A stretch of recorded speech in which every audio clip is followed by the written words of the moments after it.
የክነሴት አባል የፓርላማ አባል ዶክተር ጸጋባ ፈንታውን መላኩ ሰላም ነሽ ወይ? እንዴት ነሽ?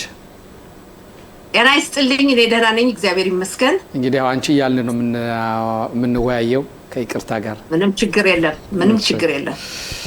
በእውነት ሰሞኑን የተከሰተው ክስተት እጅግ በጣም የሚያሳዝንና የኛም ማህበረሰብ ብቻ ሳይሆን ህዝበ እስራኤልን በሙሉ ከጫፍ እስከ ጫፍ ያነቃነቀ ክስተት ነው የተከሰተውና መንግስት በዚህ ዙሪያ ምን ለማድረግ ያሰበው ሁኔታ አለ? እንደው እስኪ በጠቅላላ ወደዚህ እንምጣና ወደ በተለይ ደግሞ የብርሸባውን ክስተት በተመለከተ አንቺም ገብተሽ ያደረግሽው ስራ አለና ይሄን እስኪ በመጀመሪያ በዚህ እንጀምር። በመጀመሪያ ደረጃ በጣም ያሳዝናል። በሀገራችን እስራኤል እንዲህ አይነት የወንጀል ድርጊት የሰው ህይወትን ማጥፋት መፈጸሙ ከጊዜ ወደ ጊዜ በተለይ እየተስፋፋ መምጣቱና በዚህ ወንጀል ድርጊት የሚሳተፉ ልጆች ገዳዮቹ እድሜያቸው በጣም ለጋ የሆኑ እድሜያቸው ዝቅተኛ የሆኑ ታዳጊ ልጆች ናቸው። ከ18 ዓመት በታች ሆኑ፣ ከፊሎቹ 15 ዓመትም ጭምር ነው። በጣም የሚያሳፍር በጣም የሚያሳዝን ነው። ይሄ ሁኔታ መቋቋም ያስፈልጋል። በመንግስት ደረጃ መቋቋም የሚያስፈልገው በፖሊስ ብቻ አይደለም፣ በሁሉም በኩል ነው። ከቤት ይጀምራል፣ ሁሉም ነገር ከአካባቢ ይጀምራል። ከዛም ደግሞ በትምህርት በኩልም በትምህርት ሚኒስቴር ትኩረት መሰጠት አለበት እና በጣም የሚያሳዝን ድርጊት ነው እና በተለይ በአለፈው ሳምንት በአንድ ሳምንት ውስጥ 10 ሰዎች ነው የሞቱት። ከ10ሩ መካከል 2 ታዳጊ ልጆች ገና ለጋዎች የ21 ዓመት እና የ19 ዓመት ልጅ የኛ ህብረተሰብ ተወላጆች ናቸው እና በጣም ያሳዝናል። እና ይሄን ያልኩበት ምን መሰለህ፣ በአገር አቀፍ ደረጃ ትኩረት የሚሰጥበት ጉዳይ ነው። ይሄ የአንድ ህብረተሰብ የአንድ ማህበረሰብ የሚባል አይደለም። ገዳዮችንም ቢሆን ወይም ደግሞ ሟቾችንም ስንመለከት የማንኛውም የሁሉም ህብረተሰብ ናቸው። የኛ ብቻ አይደለም የሌላውም አይደለም እና በአገር አቀፍ ደረጃ ትኩረት የሚሰጠው ጉዳይ ነው። ሌላው የሚገርምህ በዚህ ጉዳይ ላይ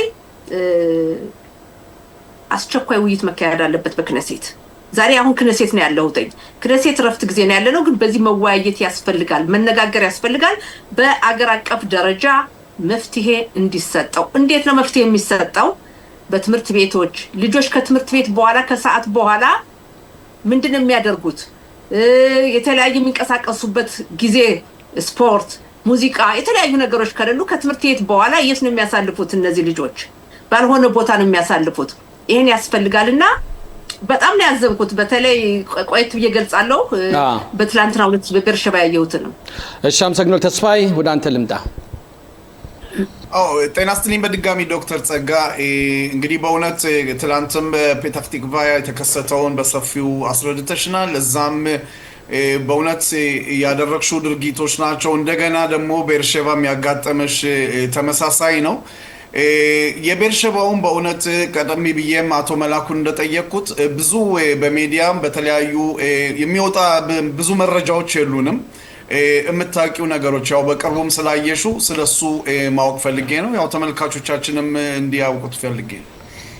በመጀመሪያ ደረጃ በፔታህ ቲክቫ በነበረው ጉዳይ ላይ ይሄ ታዳጊ ልጅ ይማኑ ዘለቀ መሞቱ እንደታወቀ አርብ በጠዋቱ ደወሉልኝና ምን አሉኝ፣ ስሚ አስከሬኑ ተመርምሮ ተሎ ካላበቃ ችግር አለብን፣ ብዙ ሰዓት ይፈጃል ብለዋልና ተባበሪን አሉ። በዚህ መሰረት እውነትም ወደ አቡ ካቢር በመደወል ሁኔታውን ከተነጋገር በኋላ ሰንበት ሳይገባ ሻባት ሳይገባ እንዲቀበር ያለኝን ጥረት አድርጌ በተሎ እንዲቀበር ሆኗል። ሰንበት ከገባ በኋላ ምንም ማድረግ አይቻልም። ስለዚህ በእኛ በባህላችንም ቅዳሜ ምሽት በጨለማ ሰው አይቀበርምና በተሎ ጨርሱ የሚለውን ጥያቄን አቅርቤ ከተለያዩ የሚመለከት አካል ጋር ከተነጋገርኩ በኋላ የቀብሩ ስነ ስርዓት ዓርብ ዕለት ተፈጽሟል። እኔም ቦታው ድረስ በመሄድ ቤተሰቡን ሁሉ በማጽናናት እዛየሁ። ሌላው ሁለተኛው በትላንትናው ዕለት ወደ ቤርሸባ ሄድኩኝ። ሁለተኛው ወጣት ሌላው መዘንጋት የሌለብን በፔታህ ቲክቫ የሞተው ወንድማችን የታዳጊ ልጅን የገደሉት ህፃናት ልጆች ፈረንጆች ናቸው። ወንጀለኞች የተደራጁ ሄደው ሆነ ብለው አቅዶ መተው ነው የገደሉት። በቤርሸባ የተፈጸመው የሚያሳዝነው ሟቹም የኛ ወንድማችን ነው። ገዳዮቹ ወንጀለኞች ትንንሽ ልጆች ናቸው፣ ከ18 በታች ናቸው። የኛ ማህበረሰብ ተወላጅ ናቸው። ቦታው በደረስኩበት ሰዓት እኔ ከቀብር በኋላ የደረስኩ መስሎ ነበር። የሚገርመው ከቀብር በኋላ መስሎ ቤርሸባ ዛ ቁጭዬ ቤተሰቡን በስንት ሰዓት ነበር ቀብሩ ብዬ ስጠይቃቸው አልተቀበረም አሉኝ። እንዴት አልተቀበረም ስላቸው ሬሳውን አልመረመሩም፣ አልሰጡንም። ከዛ ወደ አቡ ካቢር እንግዲህ እንዴት ወንጀል ድርጊት ሲፈጸም አስከሬን የሚመረምረው የሕክምናና የፍርድ አካል ነው ይሄ አቡ ካቢር የሚባለው ተቋም። እዛ ደውለን በምንጠይቅበት ሰዓት ዓርብ ዕለት አስከሬኑን አመጡልን። ግን አስከሬኑ የማን እንደሆነ መረጃ ምንም አይነት ወረቀት አልደረሰንም። ከፖሊስም የመጣልን የለም ምንም የለምና ምርመራውን አላካሄድንም ነው ያሉን። በጣም ያዘጉት። በእውነት እዚህ ላይ የቢኒክ አሁን በሚያነሳሽው ርዕስ አቶ ተሾመ ደግፍ መስመር ላይ ናቸው። የሟች አባት ማለትም ከቤርሸባ። ጤና ይስጥልኝ አቶ ተሾመ። አዴት ዘበር መስከረ በቅድሚያ በደረሰቦት በደል እጅግ በጣም እናዝናለን። እኔም በጣቢያችን ስም የሀዘን ተካፋይ ነን። የክኔሴት አባል ዶክተር ጸጋም እዚህ መስመር ላይ ያለች፣ እርሶም አሉ። እንዴት ነው አሁን ያለው ሁኔታ ምን ይመስላል? አሁን ዛሬ በስል ብለውና በ6 ሰዓት ታውሮ ብለውና ነኝ እዚህ ላይ አይቼው በመጀመሪያ ደረጃ በጣም ነው እሺ ሳመጣ ዶክተር ጸጋ ማምሻ መጣ። እሷ እንትን ብላ ነው እንጂ አይሰጡንም ነበር። ግን እሷ ይጋበጣታ አዳሚ እንዴት ነው ብላ እስኪ እንትንም እንኳን ተቀበልነው ብለን ተቀበልነው ምሽሩ ምናምን ስላት እንዴት እሷም ነገጠች ጋር ደውላት አለችልኝ። ደውላ እንትን ያስተካከለችልን ያሉን ነገር። አዎ እሷም ይኸው መስመር ላይ ነው ያለችው። ጸጋ ቀጥይ፣ ይቅርታ ስላቋረጥኩሽ ቅድም ቀጥይ። በጣም ያሳዝናል። ወላጅ አባቱን እየሰማው ነው እና እዛ በደረስኩበት ሰዓት በጣም ነው የደነገጥኩት። ለምን እኔ ተቀብሯል ብዬ ነው ያሰብኩትኝ እና ምንም እና ያን ደውዬ ስጠይቅ አስከሬኑ ደርሷቸው ወረቀት ስለሌለ ጭራሹኑ ምርመራ አልተካሄደም። እንዴት ነው እንዲህ ነገር ሊሆን የሚችለው? ግን እንዴት ይሄ ነው የመጀመሪያ ጊዜ ነው አንድ ሰው አስከሬን ሲሄድ የዛ አስከሬን ማንነት ሳይገለጽ እንዴት ነው አስከሬን ወደ አቡ ካቢር መውሰድ የሚቻለው? ሌላው የሚገርመው መሰለህ እዛ ላይ አባቱ እያዳመጠኝ ነው። ቤተሰቡ በሙሉ እዛ ቁጭ ብሎ ተመልከት። ከዓርብ ዕለት አንስቶ ልጅን ያክል ነገር አጥተው የ19 ዓመት ልጃቸው ውትድርና ሊሄድ እየተዘጋጀ ተገሎ ሳይቀብሩ ቁጭ ብለው መቼ አስከሬኑ እንደሚቀብሩ ተቀብለው አያውቁም። እና በጣም ነው ያዘንኩት። ትላንትና በ6 ሰዓት ነበር በጊዜ የደረስኩት። እዛም ሽቼ ልክ 9 ሰዓት ተኩል ላይ ወረቀቱ ደረሰ ለአቡ ካቢር። እዛ ቁጭ ብዬ እዛ እና ወረቀቱ ከደረሰ በኋላ እንግዲህ እንትኑን ምርመራ አድርገን ለዛሬ አስከሬኑን እንሰጣለን፣ የቀብር ስነ ስርዓቱን እናከናውናለን አሉ። በ12 ሰዓት ነበር ያሉት። አሁን ከትንሽ ደቂቃ በፊት በ1 ሰዓት ተኩል አስከሬኑ ምርመራው ተከናውኗል። እንግዲህ የቀብር ስነ ስርዓቱን ነው የሚጠብቁ ያለውና ለአባትየው ቦታውን እንስጥና አባትየው ይናገር ተስደሞ እንስማ። እሺ አቶ ተሾመ የቀብር ስነ ስርዓቱ መቼ ነው? ወዴት ነው? እንዴት ነው የሚፈጸመው የተባለ? በ6 ሰዓት ነው ያሉን። 6 ሰዓት ከምሽቱ 6 ሰዓት ማለት ነው። 6 ሰዓት ከሩብ 6 ሰዓት ከሩብ። ለምንድን ነው በዛ ሰዓት የሆነው? ለምን ምሽት ላይ ሆነ? እንግዲህ 1 ሰዓት ላይ ከጨረሱ ምርመራውን ጃኔ እንዴት እንደሆነ አላወኩም። ሰውም አሁን ያው 3 ቀኑ ዛሬ 4ኛ ቀኑ ዛሬ ሊቆላ ያለ ምንም ነገር እንትን አላለም። ያው ትናንትና ዶክተር ጸጋ ባትመጣ እንዲያውንም አይሰጡንም ነበር። እናንተስ እንዴት ዝም አላችሁ? አሁን ዶክተር ጸጋ ባትመጣ ኖሮ ይሄ ነገር ዛሬም ቀብር አይደረግም ነበር። እንዴት ይሄን እሺ ሞቴ ሻባት መሄድነን ገና እንትኑ ምርመራ አልገባም። እሑድ ጠዋት በ9 ሰዓት 10 ሰዓት ይጀምራሉ ምርመራ። ከዛ በኋላ መፍትሄውን እነግራቸዋለን ብለው ስልክ ተቀበሉና ስልክ እኔ ማብሬ ሄጄ ነበር። ስልክ ተቀብለው እንደውላለን አሉ። ሳይደውሉ ቀሩ። አሁን እንደገና እሑድ ጠዋት ደግሞ በ10 ደግሞ ሄድን እዛው ፖሊስ ጣቢያው ደግሞ አሁን ሄድን። አሁን ደግሞ ስንጠይቃቸው ደግሞ ገና ብዙ የቀረ አለ፣ ብዙ ሹር የሚወጣለ ቤንግቢር ደግሞ የማንን ብዙ ያሉት አለ ያንን አሉን እና አሁን እንደውላለን አሉን። ሳይደውሉ መጣን። እኛም ዙረን ቤታችን ሳይደውሉልን አመሹ። ምንም ነገር የመጣ መጥቶ ፖሊስ መጥቶ ያየ የለም። ምንም መጥቶ እንትን ያለና የጠየቀንም ነገር የለም። ያው ዶክተር ጸጋ ትናንትና መጣ አስጠየቀን ነው እንጂ ምንም ነገር የለም። አሁን እሷ ትናንትና ባትመጣም ያው እኛ በባዶ ብንሄድም ምንም ነገር መፍትሄ አላገኘን። እሷ እዚያ በርሳት አጋጣሚ መምጣቷ ነው እንጂ እዚህ ደረጃ የደረሰን ዛሬም ቢሆን ለዚህ በቃ እንጂ ምንም ነገር ለውጥ መፍትሄ ነገር የለንም ነበረ። አስከሬን ታቅፎ ይህን ያህል ጊዜ መቆየት እንዴት ነው? በጣም አይከብድም ወይ? ማዶላ ላዝና ወንድም አለም ዛሬ እንትና ቤቱ ጉር ላይ ዛሬ አንደኛ ልጆች ጨምሮ መረበሽ እዛ ስልንጫጫ ዘመዱ ዛም ይመጣው አንድያው ዝም ብሎ መስኮት አስፋልት ድረስ ሞልቶ 3 ቀን ያህል 4 ቀን ያህል ዛሬ ትንሽ ቀን ብሎ ነው እንጂ አንድያውን ሳይሆን ያው ምንም እንትን የለውም። ደስታው ምን አይነት ልጅ ነበር? ደስታው ምንም ደህና ነው። ደግ ልጅ ነበር። እንደዋን ያው የቤት ልጅ ነው። ወጥ ዋሄድ ሳይጠጣ ጎመዝ ተማሪ ነው የነበረ። ምንም እንደው ክፉ ነገር የሚወጣው ነገር የለውም። ደግ ልጅ ነው የነበረ። እንደው እሱ ትንሽማ መስል ትንሽ ትልቅ ነው። አንዲያው ልጅ ደህና ነው የነበረ። አንዲያው ተስፋዬ ጥያቄ አለው ባልደረባዬ። ጤና ይስጥልኝ አቶ ተሾመ። በመጀመሪያ በእውነት እግዚአብሔር ጽናቱን ይስጣችሁ። ሳታስቡት ወጣቱ ልጅ ተቀጠፈባችሁ። በጣም ሁላችንም አዝነናል በሆነው ሁኔታ። እንግዲህ ይሄን ክስተት ያደረጉት ያው ከኛ ህብረተሰቡ የወጡ ናቸው እነዚህ ልጆች። እናንተም ከቤተሰብ መልክ ወይም ከጎረቤት መልክ የምትተዋወቁ ናችሁ። ሁኔታውስ እንዴት ነው ለማለት ነው? ምንም እንደው ጎረቤት ልጅ ሆኑ ነጭ ሆኑ የኛ ያበሻ ሆኑ ምንም ያወቅነው ነገር የለም። ያው እሱ መዛው ወድቆ ነው ያገኘ እዛው ቤት ላይ እዛው ተታቸ ማድረጉት ላይ ምንም ነገር የኛም ተቀበልነው መፍትሄም የለ ያየነውም ነገርም የለ ምንም ነገር የለም። ጃኔ ምን እንደሆነም ጃኔ ያው እኛ ምንም ያው ዝም ለቀምጠም ማልቀስ ነው እንጂ የነው የለም። እሱም ያው እንደሄደ እኛም አላየነው ማለት ያው ፊቱንም አላየነው የጣላውን ራሱ አስከረንም ከፈንም አላየና እንደያውንም ወደው ማዳን እንደው መዛው ተሐኪም ቤቱ እንደሄደ አላየነም እንደያው ምንም ነገር የለም። እንደው ምናውቀው ነገርም የለም። እናቲቱ ናቲ ተቤት ነበረች። በአምስት ሰዓት ደውለው ወረድ እንፈልጋለን ሲሉትኝ ወተም ተድ ስለው መጣሁኝ ብሎኝ ወጥቶ ሄደ አለች። ከዛ በኋላ የወጣ በ5 ሰዓት ነው። 5 ሰዓት 40 ደቂቃ ወድቆ እዛው ተገንቷነኝ። ያየው የለ እናቲቱ ተቤት ነው ያለች። ምንም ያየው የለ። ጣራና አምቡላንስ አንስቶ ወስዶ ሐኪም ቤት ደውለው ኑ ልጃቸው ሐኪም ቤት ገብቷኒ ብለው ሲሉነን አድነን ምንም ነገር እዛም ያየነውም የለም።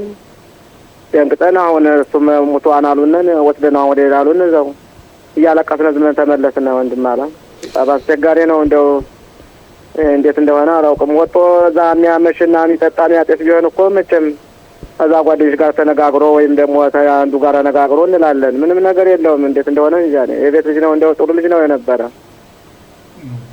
እዚህ ላይ መጨመር የምፈልገው እሺ ዶክተር እዚህ ላይ መግለጽ የምፈልገው በእውነት በጣም የሚያሳዝን ቤተሰቡ ከመጡ 13 ዓመታቸው አዲስ ገቢዎች በጣም ወጣቶች ናቸው። እናት አባቱ የአካባቢው ሰዎች አነጋግሬ ያለው በእውነት ስለ ልጁ ጸባይ ሲነግሩ አሁን ለውትድርና ራሱን እያዘጋጀ ሰውነቱ ሁሉ በመገንባት ጠንካራ ሆኖ በፒኒሚያ ላይ ለውትድርና እየተዘጋጀ ነው የነበረ።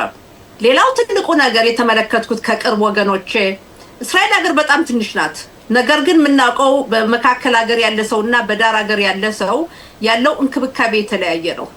ስለዚህ የኛ ህብረተሰብ በቤርሸባ የሚኖር ቁጥሩ ጥቂት አይደለም፣ ትንሽ ነው። በተለያዩ መስሪያ ቤቶችም የሚሰሩ አሉ። እዛ በሄድኩበት ሰዓት ይሄው አባቱ ገልጾታል። የምታዩትኝ ማዶን የለም። ከሚኖሩበት ህንጻ ስር ዳስ ነገር ሰርተዋል። የተዘጋጀ ነገር የለም። መዘጋጃ ቤቱ ማላያቸውም። መዘጋጃ ቤቱ ማህበራዊ ጉዳይ ያደረገላቸው እርዳታ የለም።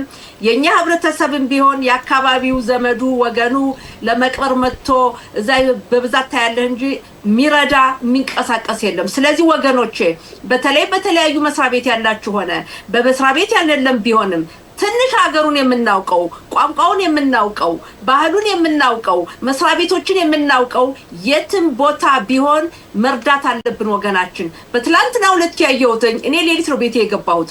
ያየሁት በጣም አዝኜ ነው የተመለስኩት። እነዚህ ሰዎች በዚህ ሰዓት ውድ ልጃቸውን ባጡበት ሰዓት ድጋፍና እርዳታ ያስፈልጋቸዋል። ቦታው ድረስ በመሄድ እንተባበር፣ እርዷቸው። በአካባቢው የሚኖሩ የተማሩ ልጆች አሉ፣ ብዙ ሰዎች አሉ። ቤርሸባ ትንሽ ከተማ አይደለም፣ በእስራኤል ከሚገኙ ትልልቅ ከተማዎች አንዱ ነውና በዚህ ጉዳይ ላይ በእውነት ትኩረት ብንሰጥበት መልካም ነው። እዚህ ላይ ዶክተር እንዲሁም አቶ ተሾመም ሆነ ብርሸባ ውስጥ ከአንድ ይልቅ ሁለት ለኢትዮጵያኖች ስም የተዘጋጀ ማዕዶን አለ። ለምን ከሁለት አንዱ ሊሰጧችሁ አልቻሉም? ለምንድነው ህንጻ ስር መሆን ያስፈለገው? እኔ ራሴ አውቃለሁ ያ ቦታ ካሁን በፊት እኛ ዘጋባ አድርገናል በዚህ ቦታ በመድረስ ምንም ማዕዶን የተቀበልነው የለም። አንድ አዲስ ቢሰራ ነው አሁን ያለን በክርኝት ለሰርግም ሆነ ለባርጥባብ ያረግተው ተከራይቶ ነው እንጂ ምንም የተሰጠ ነገር የለም። ለአዲስ ገቢ የተሰጠ የለም። ባለፈው የሆነ ተሰርቶ ነበረ እንትን ያለ ተከራክረውበት ሌላ ነው ድሮ መጡ እነሱ ተብሎ እኛ ያሰራ ነው ብለው እንትን ሁሉ ወረ እንዲሁሉ አቁመው ነበር። ለነሱ ነው የሚገባ ተብሎ ተሰጣቸው። ምንም የለም። ያው ምን ነገር የለውም። ለማንኛውም አንተ አሁን እንግዲህ እንግዶችም ስላሉ ቀደም ብለህ ማስታወቀናለኝ የሀዘን ዳርቻ ያድርግልህ። ከእግዚአብሔር ያጽናችሁ ጽናቱን ይስጣችሁ ነው ማለት። ነገር ግን እግዚአብሔር ያጽናችሁ። ዶክተር እውነት እዛ ሄዶ ማየት ያስፈልጋል። ጸጋ በእውነት እዚህ ላይ ከእንደዚህ አይነት ክስተቶች አሁን ድሮ የመጣ አሁን የመጣ የሚባለው ነገር በእውነት የውስጥ ክፍፍል ዝም ብሎ የማይሆን ክፍፍል ከእንደዚህ አይነት ነገሮች ችግር ላይ በሚወርቅበት ሰዓት እንኳን አንድም የማይሆንበት ምክንያት ምንድነው? በእውነት በማህበረሰባችን ዘንድ ትልቅ ትኩረት ሊሰጠውና መፍትሄ ሊገኝለት የሚገባ ይሄ ክፍፍል የመከፋፈል ጉዳይ አይመስለኝም። እዛ ያየው የሰማሽው ነው። አንድ ማዕዶን ነበር። ያ ማዕዶን ለቀድሞ ለመጡት ነው ተብሎ ለነሱ ብቻ ተሰጠ። እነሱስ አይልንገረ በዚህ ላይ መሆን የነበረበት በአጠቃላይ በመጀመሪያ ደረጃ መሆን የሚገባው በሙሉ አንድም ነገር አልተሰራም። ሙልጭ ያለ ስህተት ነው ያየሁት። እዛ ምሽቼ በሌሊቱ 1 ሰዓት ነው ቤቴ የተመለስኩት። እዛ ያየሁት ሁኔታ የህብረተሰቡን ንቃት ያስፈልጋል። በተለይ ቀደም የመጣ ሰው ቀደም እንዳልኩ ሁሉ ነገር የሚያውቅ ሰው መድረስ አለበት። መሀል ሀገር ቢሆን ኑሮ ሁሉም ሰው ይሄድ ነበር። አያው ቤርሸባ ሩቅ አይደለም። ቤርሸባ ለርዕሰ ከተማችን ለኢየሩሳሌም 1 ሰዓት መንገድ ነው። ለቴል አቪቭ 1 ሰዓት ተኩል መንገድ ነው። ትልቅ ከተማ ነው። ግን እዚህ ላይ የሚያስፈልገው የኛ መተባበር ያስፈልጋል። ተመልከት፣ መዘጋጃ ቤቱ እርዳታ አልሰጠም። መዘጋጃ ቤቱ የማህበራዊ ጉዳይ እርዳታ ያስፈልጋል። ተመልከቱ፣ ይሄ እኮ በደረሰበት ሰዓት እንዲህ አይነት ነገር ሲደርስ የእስራኤል ሕዝብ በሙሉ ግልብጥ ብሎ ይሄንን አይነት አደጋ እንዳይመለስ ማድረግ ያስፈልጋል። መነጋገር ያስፈልጋል። ጉዳት የደረሰባቸውን ቤተሰቦች እናቶ ተሾመ እነዚህን በሙሉ ሰዎችን አቅፈህ መያዝ አለብህ። በዚህ ጊዜ በሰዓቱ ልጁ እንዲቀበር በሰዓቱ ሀዘናቸውን 7 ቀን እንዲጨርሱ የሚያስፈልጋቸውን እርዳታ በጊዜው መስጠት ያስፈልጋል። እና አስከሬኑ ተመልከት የተለቀቀው 1 ሰዓት ተኩል ላይ ነው። አሁን የቀብሩን ሰዓት በማመቻቸት ላይ ነው ያለ ነው። 6 ሰዓት ከሩብ አለን የቀብር ስነ ስርዓቱን ፍጹም ዛሬ ብቻን ለማስቀደም ለምን ሰው ወገኑ በብዛት እየመጣዛ እውነት ነው። ከተመልከቱ እየመጡ ሰው ብዙ ሰዓት ይቀመጣል። ሰው ገና ቀብር የለም ተመልሶ ይሄዳልና እንደገና ተመልሶ በጣም ያሳዝናል። እና በዚህ አጋጣሚ ምላችሁ አንዳንድ ነገር አለ። በርግጥ ማድረግ የሚገባቸው መስሪያ ቤቶች አሉ፣ መስራት የሚገባቸው አሉ። ግን ይህ ሁሉ እንዲሆን የኛ ንቃት፣ የኛ ተሳትፎ፣ የኛ በጎ ፈቃደኝነት ቦታው ድረስ ምን ይፈልጋሉ ብለን መገኘት የኛ ኃላፊነት ነው። እኛ የራሳችን ኃላፊነት መወጣት መቻል አለብን ነው ምለው። እናመሰግናለን ዶክተር ጸጋ አምላክ ክኔሴት አባል እግዚአብሔር ይስጥልን። ተስፋዬ አንተ አመሰግናለሁ። አቶ አይቼው አቶ ተስፋዬ እንግዲህ ምንድነው ለነዚህ ሟቾች ነፍስ ይማር ላለው ለወደፊቱም ደግሞ በዚህ ጉዳይ ላይ እንዴት ነው መማማር ምንችለው? በተለይ እድሜያቸው እየቀነሰ እየመጣ ነው። በዚህ በመጥፎ ድርጊት በወንጀል የሚሳተፉ ልጆች ድሮ 17 ዓመት 16 ሲባል ጉድ ነበር። አሁን በጣም ወርዷል እና ይሄ እንዴት ሊሆን ቻለ የሚለውንም ካሁን ከሰዓት እጥረት ነው እንጂ ለእንደዚህ አይነት ሁኔታ አንድም ትልቅ ማስተዋጽኦ የሚያደርጉ በተለይ የመገናኛ መረብ የሚባል ሁኔታ ነው የጊዜ ገደብ መደረግ እንዳለበትና በዚህ ዙሪያ ከፍተኛ ስራ ሊደረግበት እንደሚገባ በእውነት በቀጣይ ጊዜ በሰፊው ልንዋይበት እንችላለን። በድጋሚ እግዚአብሔር ይስጥልን። እናመሰግናለን። አመሰግናለሁ።